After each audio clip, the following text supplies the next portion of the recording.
Hello दोस्तों, आप सभी का स्वागत है आपके अपने यूट्यूब चैनल हिंदी सरोवर में। अब हम बात करने वाले हैं आचरण की सभ्यता पर। उसके सारांश जानेंगे। इससे पहले इसका प्रतिपाद्य का करा चुकी हूँ। यदि आपने वीडियो नहीं देखा तो ज़रूर देख लीजिएगा, क्योंकि कई बार ऐसा होता है कि पेपर में सारांश भी पूछ लेता है, प्रतिपाद्य भी पूछ लेता है। तो आप ज़रूर देखिएगा, आपका पेपर में मदद मिलेगा उससे। तो आइए शुरू करते हैं भूमिका के साथ।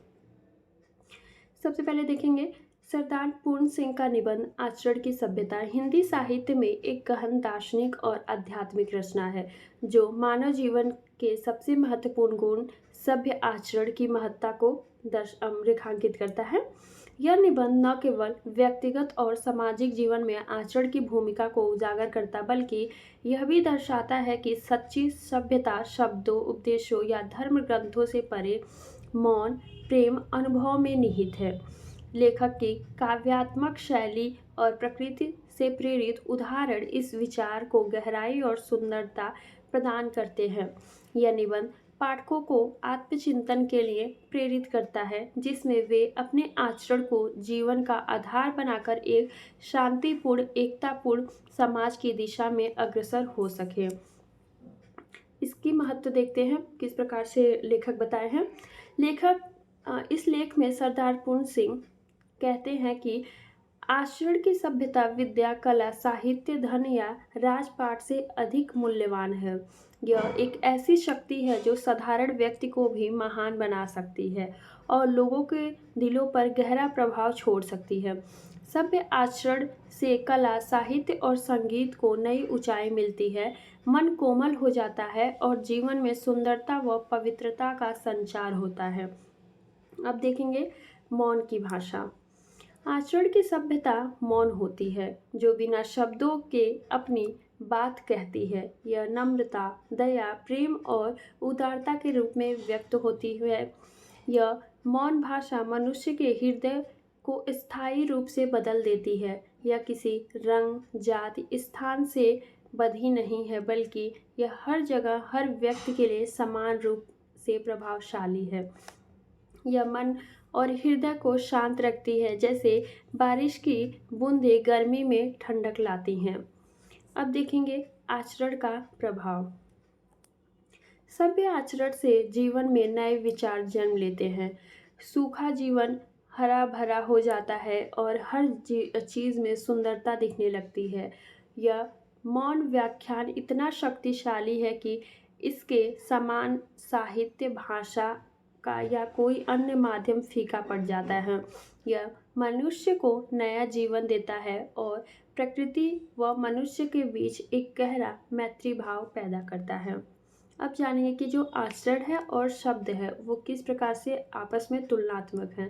लेखक कहते हैं कि सच्चा आचरण शब्दों, उपदेशों या धर्म ग्रंथों से नहीं बनता। यह प्रकृति और जीवन के अनुभव से धीरे धीरे बनता है। जैसे हिमालय को आकार देने वाले प्रकृति को लाखों साल लगे, आचरण की सभ्यता को प्राप्त करने के लिए तर्क वितर्क या किताबी ज्ञान पर्याप्त नहीं है। यह केवल अनुभव, प्रेम और पवित्रता से ही विकसित होता है। अब जानेंगे कि आचरण का सच्चा प्रभाव क्या है। लेखक उदाहरण देते हैं कि सच्चा प्रभाव शब्दों से नहीं बल्कि आचरण से पड़ता है।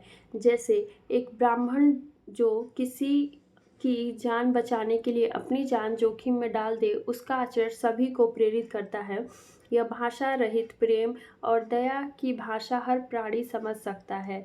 बच्चों का निश्चल व्यवहार भी इसी मौन भाषा का प्रतीक है। अब जानिए कि आचरण का विकास। आचरण का विकास जीवन का सबसे बड़ा उद्देश्य है। इसके लिए जीवन के सभी अनुभव, अच्छे बुरे, सुख दुख, अमीरी गरीबी महत्वपूर्ण है। हर व्यक्ति को अपने आचरण का रास्ता खुद बनाना पड़ता है, क्योंकि यह किसी और के बनाए रास्ते पर चलकर नहीं मिलता। लेखक कहते हैं कि सच्चा आचरण किसी धर्म, संप्रदाय या किताब से नहीं, बल्कि जीवन के अनुभव और प्रकृति के साथ तालमेल से मिलती है। अब अगली विशेषता सादगी और सच्चाई। लेखक एक साधारण किसान के उदाहरण को समझाते हैं कि सादगी और सच्चाई में भी सभ्य आचरण की मिठास होती है।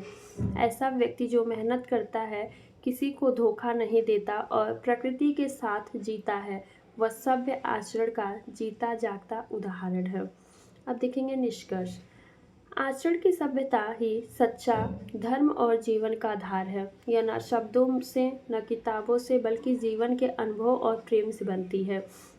यह मनुष्य की एकता, प्रेम और पवित्रता के सुनहरे देश की ओर ले जाती है, जहाँ न ऊंच नीच न झगड़े, केवल शांति और प्रेम का राज्य है। लेखक कहते हैं कि जब तक मनुष्य इस सभ्यता को प्राप्त नहीं करता, तब तक कोई भी ज्ञान, धर्म, उपदेश उसे पूर्ण नहीं बना सकता।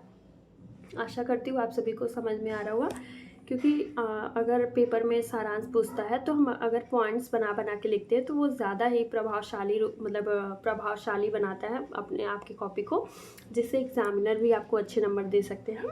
तो इसलिए मैं पॉइंट्स बना बना के लिखी हूँ। और आप सभी यदि कोई भी किसी भी निबंध का पूछ लेता है सारांश, तो आप भी पॉइंट्स बना बना के लिखने की कोशिश करिएगा, क्योंकि कई बार होता है कि हम सब पूरा बिना लाइन छोड़े, बिना पॉइंट्स बनाए, बिना हेडिंग के शुरू करते हैं और 4-5 पेज भरते हैं और ख़त्म कर देते हैं।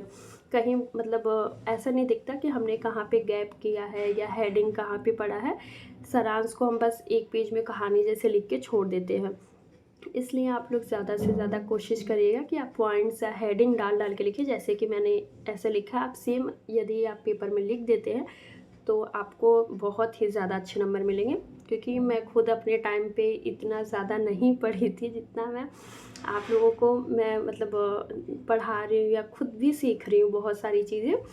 तो मुझे लगता है जैसा मैं करती थी वैसा आप लोग ना करें तो बहुत ही अच्छा होगा। इसलिए मैं आपको पहले से बता दे रही हूँ कि यदि सारांश पूछे तो आप सब हेडिंग डाल डाल के लिखिएगा इसी प्रकार से, ना कि बस शुरू किया और कहीं पे हेडिंग में नहीं छोड़ा या ब्लैक पेन का यूज़ नहीं किया। ये सब गलतियाँ मत करिएगा। Thank you so much. आप सब मेरे चैनल से ऐसे ही जुड़े रहने के लिए, और प्लीज़ मेरे चैनल को लाइक, सब्सक्राइब, शेयर करना ना भूलें। Thank you.